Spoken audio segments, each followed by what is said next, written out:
So with that great introduction on Chapter 9, Part 1 and Part 2, you're familiar with Mendelian genetics and the basic history behind it all. Now let's actually take a look and see what that really allows us to do. I mean, it's all very nice to talk about these kind of things in theory, but what does it actually mean practically? And one of the things to do here is to show how it allows us to predict what can happen. This is the thing that's so neat about Mendelian genetics. It really does work, and if you understand how it works, then you can actually draw some conclusions for what may happen in the next generation. Now, because some of this is actually based on math, I want to give you an introduction and show you how the rules of probability apply to this. And these rules of probability work in the context of this Punnett square, which is what's shown here. And the Punnett square, if you remember, we did in connection with the monohybrid cross. So let's set this up properly. The first thing to understand is when certain kinds of things happen, it is always rare to have the exact same thing happen twice or even twice in a row. So an example of this would be winning the lottery. Clearly, winning the lottery is already something that's pretty rare. I'm sure everybody understands that. But if you win the lottery and then win it again, that's even more rare. So winning the lottery twice in a row, it's obviously not totally unheard of because it does happen to people, but it's still extremely rare. And everybody understands why. It's just so improbable that you even win it in the first place. Now, to illustrate, I'm using this as an illustration because what we're doing here when it comes to the Mendelian genetics part and the rules of probability is to show what happens when you're dealing with dominant and recessive alleles.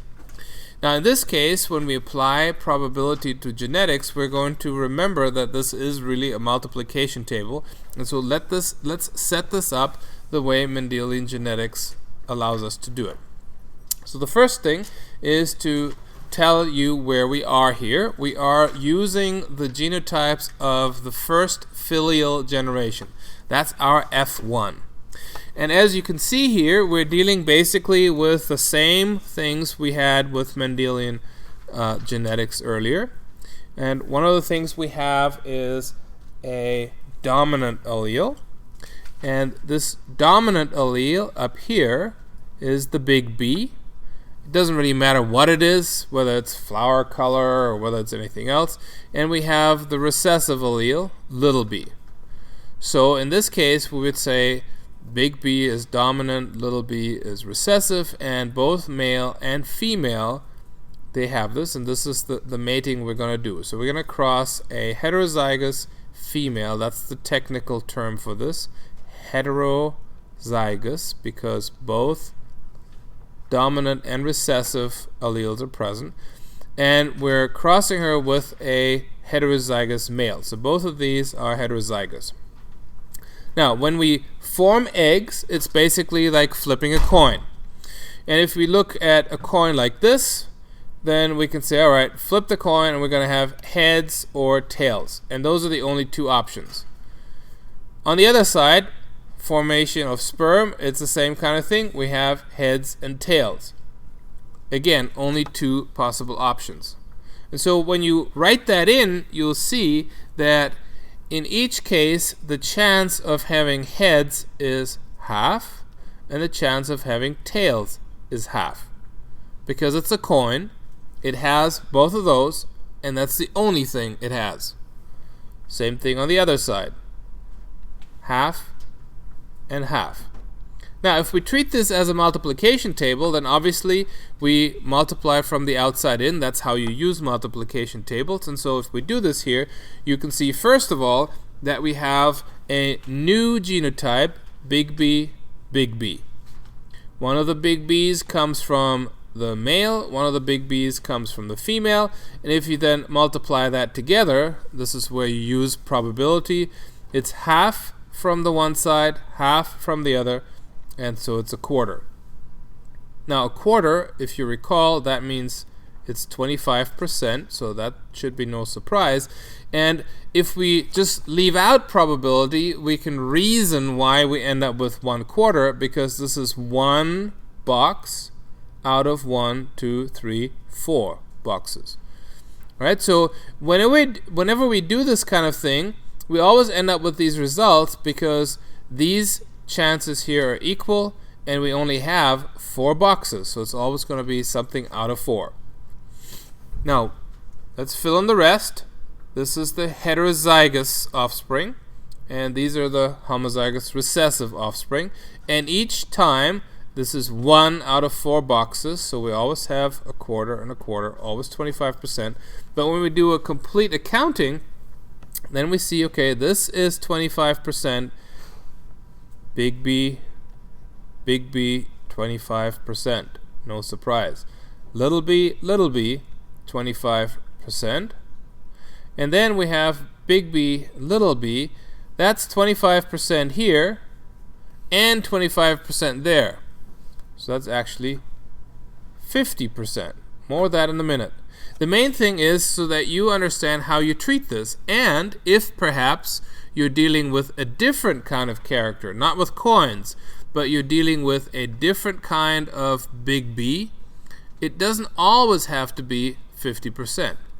Because if a certain trait, a certain phenotype, exists in a population at a very low level, then these numbers may change. So if you think about somebody who has red hair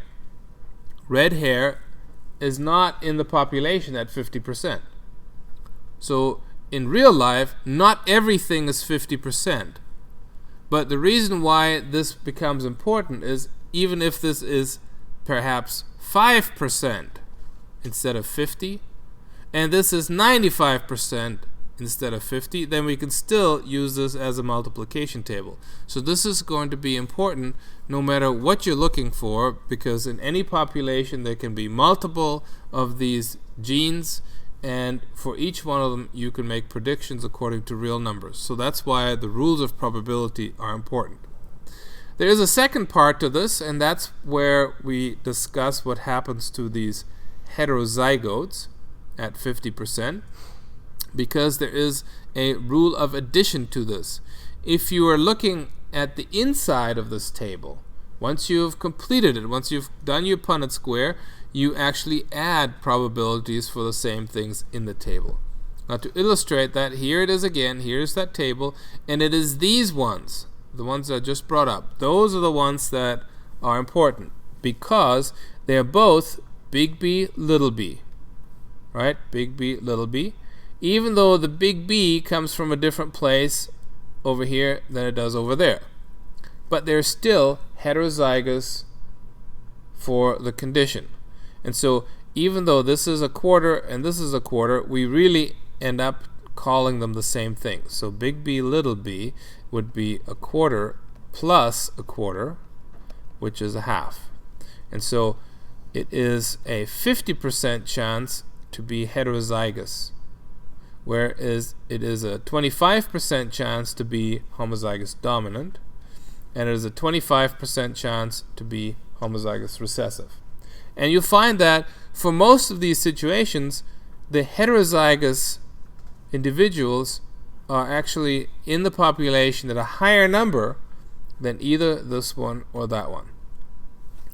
Heterozygous individuals, they happen to be the one that carry this recessive allele. They are the reasons why a recessive allele can skip a generation, as we saw with the flower color in Mendelian genetics. Remember the white? The white skipped a generation, and this was why. So either way you look at this, when it comes to probability, it's important to remember that we use the math for real life situations when it's important to figure out how many of these individuals are going to be in that next generation. The reason why it is perhaps of importance to us as a family or a small group of individuals is because there are certain patterns that we can directly figure out when it comes to human genetic disorders. And sometimes it's just important to pay attention to the possibility that a genetic disorder may be present in your family, because it may have some impact on your medical situation. And so in this case, we can ask genetic counselors to help with this. This is a line of work where people take the genetic information that's found out from genetic testing, and they actually make recommendations to parents or to individuals for how best to proceed. Sometimes it's simply a matter of trying to figure out a little bit more about what is possible in the future when you have when you have some uncertainty about it. So these pedigrees that they draw can be very instructive. They illustrate the history of a trait in the family, and it gives you background, so the genetic counselor can actually say, based on this situation that I see here in this pedigree, you have a probability of such and such that this kind of disease will manifest itself amongst your kids. And that may be very interesting. So in this case here, we have a particular trait. This is a deafness trait. And if you follow along here for a minute, in pedigrees, females are drawn as circles, males are drawn as squares. In this particular case, the ones that have the orange mark, the orange color, they are afflicted, they have a certain type of early onset deafness. And so this basically has something to do with proteins that make up parts of our hearing apparatus, and these proteins don't work particularly well, which result in an early onset of deafness. Now, the individual here, he's the dad of all these kids. He's the dad, and he has this deafness. The reason why he has the deafness is because he is homozygous recessive. So little d is homozygous recessive, therefore he is deaf. Now, in order for this character to manifest itself in the population, he would have to have inherited the little d from his parents. So here is his mom. She has the little d, and she is therefore a carrier of this particular disorder. And the dad is also a carrier. Now, neither mom or dad are deaf. Neither mom or dad may even know that they are carriers. The only reason why they know now that they are carriers is because they have produced a child who has the disorder. The sister, Abigail here, she is not deaf, and so she must have the big D. That's the dominant version, the dominant allele. And when you have the dominant allele, you don't have it. You don't have the disorder. And we don't know, and this is why this blank is here, we don't know whether she has a big D, that's possible, or she could also be a carrier. But we don't know, because the disorder doesn't manifest itself in her. And there may not even be a genetic test for it. So the only way you can figure this out is if she somehow got married, and if then she had some offspring, and we'd figure it out.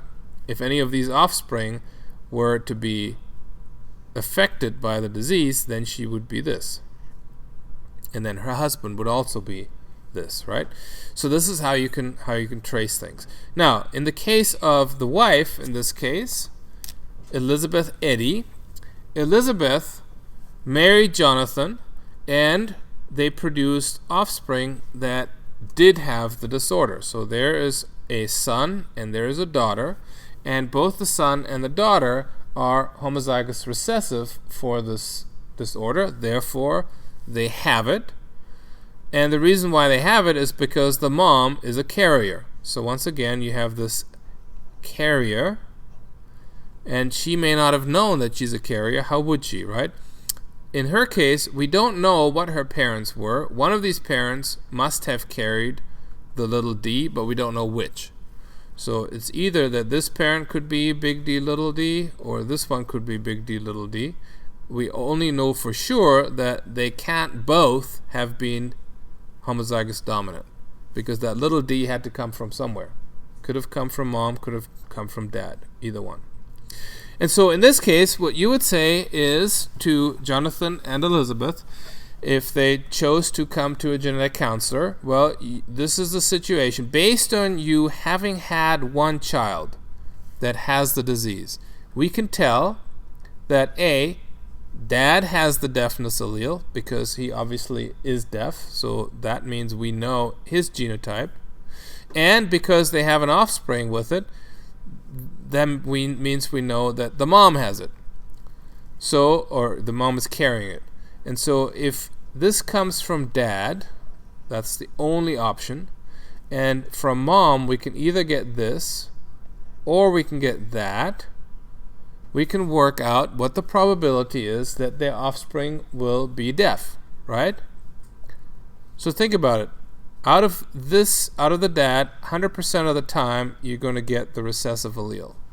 Out of mom, 50% of the time you can get this, and 50% of the time you can get that. So what is the probability of an offspring, a future offspring, being deaf? Well, it would be 100% from the dad times 50% from the mom. That's what that is, right? So it's 50%. So in this case, the genetic counselor would say, Mr. and Mrs. Lambert, in your situation, statistically, every other child is going to have the deafness condition. So if you have 5 kids, or let's make it easier, 6 kids, 3 of them would be deaf. If you had 2 kids, 1 of them would be deaf, statistically. Now each time, it's a little bit like rolling the dice, each time the probability starts over again. But if you had a whole bunch of kids, then statistically speaking, half of them would have the disorder.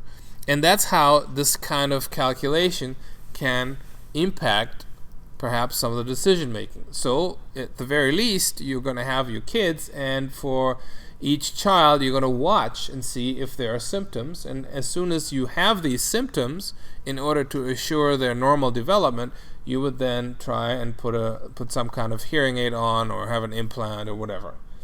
Because there are ways to treat this, obviously. It's just knowing that the child is not developing because the child doesn't get the auditory stimulus that it needs. And some of this kind of thing can be dealt with at a very young age. And so that's why it is instructive to use these human pedigrees. Now, whenever you have human disorders that are caused by a single gene, that is when you see these particular patterns. And that is when a genetic counselor can sometimes help. Now, they do follow Mendel's principles, and this is one of the things that was so revealing to people when they finally understood that humans aren't so different from peas. When it comes to Mendelian genetics, those principles still apply, and we can use these Mendelian principles, even though they were developed using pea plants, to describe what may happen in humans. So it's a very powerful concept. Now, when it comes to these kinds of disorders, you find that these are autosomal genetic disorders. There are some that are also on sex chromosomes, and we'll talk about those a little bit later, but most of these are autosomes, and generally what you'll find is they're unusual. So the wild type would mean you hear normally, but the deafness means that it's a rare kind of condition, so that's not the wild type. It's unusual in that it's not working, that hearing is not working, and so they have a negative influence. Now think about how this would work in nature if, maybe not with humans, but any other kind of organism. If you think of an organism that to some degree depends on hearing for defense, if their hearing doesn't work, that's not very good, right? If their hearing doesn't work, it's much more likely that they may fall victim to a predator, and therefore their genetic material will die with them. So in that case, you can say that this particular disorder can be a real problem for the individual. It's a matter of life and death, literally. And so there are many different kinds of genetic disorders, not just working with hearing, but also in terms of physiology and in terms of physical characteristics that are caused by some kind of problem with a single gene. Let's take a look at how you actually figure this out using the same approach that we just talked about when it came to flipping a coin. You can use the same approach that we did before with the P's. This is the monohybrid cross and the Punnett square. And the key thing about these is that you'll recognize that there could be quite a few people that carry this disorder and they're entirely unaware because you can't read it off in your genes. So here are the parents, and in this case, both parents are normal. Their phenotype is normal. But we're just going to construct this case where both of them are carriers. So they look normal, but they each have the recessive allele. They carry it. So in essence, the disorder jumps a generation without being present, without being overtly visible. So they produce eggs and sperm, and now we use this whole thing like a multiplication table the way we did before, and this is what you come up with. And so here you would see that you had 2 carriers, so the chance of being a carrier when it comes to these kinds of disorders is 2 times as likely as being entirely normal and having no recessive allele, or having the disorder. So it's very likely, it's more likely certainly, that an individual is a carrier than either of these other 2.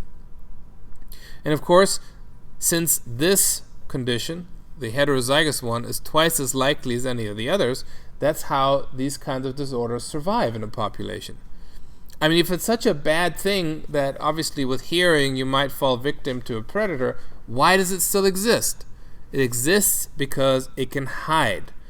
It exists because it can hide in twice as many people than where it disappears or where they display it. So it's a numbers game, and it's the fact that they can hide. So this little bit of variation still exists in the population, even though it can be a problem for the individual that has it.